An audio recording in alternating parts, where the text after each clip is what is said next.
Hi అండి, నమస్తే. నేను మీ తేజస్విని. ఈరోజు టేస్టీగా పచ్చికారంతో క్యాబేజ్ ఎలా ప్రిపేర్ చేయాలో చూద్దాము. ఇది చాలా టేస్టీగా ఉంటుందండి, చపాతీలోకైనా రైస్లోకైనా.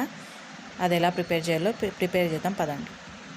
ముందుగా క్యాబేజ్ తీసుకొని ఇలా చిన్నగా కట్ చేసుకొని వాటర్లో వాష్ చేసి పక్కన పెట్టుకుందాము. ఇప్పుడు మిక్సీ జార్ తీసుకొని ఇలా పచ్చి కొబ్బరి కట్ చేసిండేది వేసి తెల్లవాయి వేసి ఒకసారి మిక్సీ పట్టుకుందాము. కారం మెత్తగా అయిన తర్వాత ఇలా పచ్చిమిర్చి కారానికి తగ్గట్టు తీసుకొని సాల్ట్ కూడా యాడ్ చేసి ఇంకొకసారి మిక్సీ పట్టుకొని పక్కన పెట్టుకుందాం.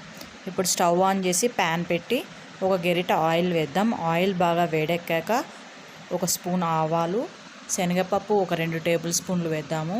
బాగా శనగపప్పు వేగిన తర్వాత కరివేపాకు కొద్దిగా, అలాగే ఆనియన్ చిన్నగా కట్ చేసిండేది ఒకటి, అన్నీ ఆన్గా మగ్గిన తర్వాత ఇందులో 1/2 టేబుల్ స్పూన్ పసుపు వేద్దాము. పసుపు వేసి బాగా మగ్గిన తర్వాత ఒక టమోటా చిన్నగా కట్ చేసిండేది వేసి బాగా మగ్గిన తర్వాత మనం ఇందాక మిక్సీ పట్టుకున్న పచ్చి కొబ్బరి పచ్చికారం ఉంటుంది కదండి, అది వేసి బాగా ఫ్రై చేసుకుందాం పచ్చివాసన పోయే వరకు. అలాగే క్యాబేజ్ చిన్నగా తరిగిండేది ఉంటుంది, అది వాష్ చేసి పక్కన పెట్టుకున్నాం కదా, అది కూడా అందులోకి వేసి అంతా బాగా ఒకసారి మిక్స్ చేసుకుందాము.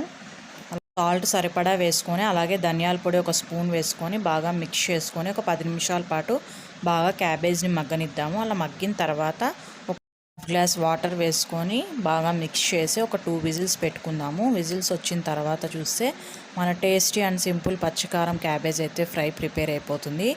ఇది చాలా అంటే చాలా టేస్టీగా ఉందండి. ఒకసారి ట్రై చేసి చూడండి. మీకు ఈ వీడియో కనుక నచ్చినట్టయితే వీడియో చూసిన తర్వాత మర్చిపోకుండా like, share and subscribe my channel. Thank you so much.